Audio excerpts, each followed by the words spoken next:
Pemirsa, di tengah tingginya upacara dan ritual keagamaan di Bali, tingkat kebutuhan masyarakat terhadap beraneka ragam upekara tentunya juga sangat tinggi.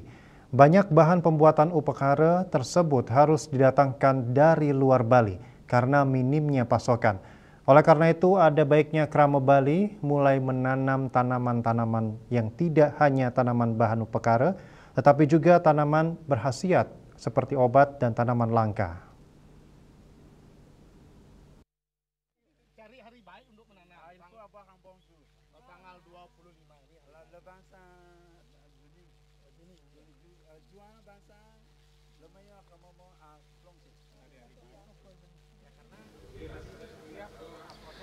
Sebagian besar bahan upakara di Bali berasal dari tanaman-tanaman yang dulu banyak tumbuh di lingkungan sekitar.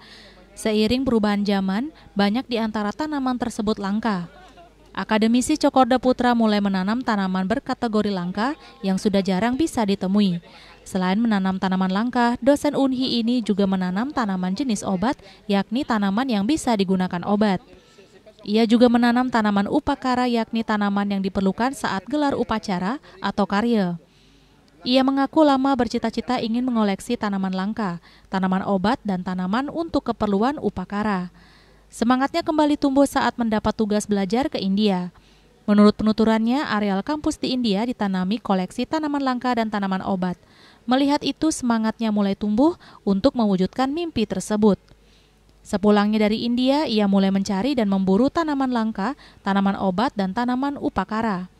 Tanaman-tanaman tersebut ditanam di areal di Subak Babakan, Desa Guang. Kini ratusan tanaman langka, tanaman obat, dan tanaman upakara tumbuh dengan subur.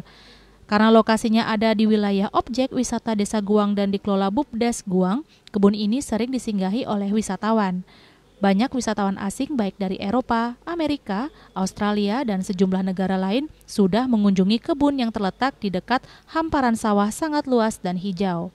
Cokorda Putra mengaku dirinya masih terus mengumpulkan dan menanam tanaman langka, tanaman obat, dan tanaman upakara yang belum dikoleksi.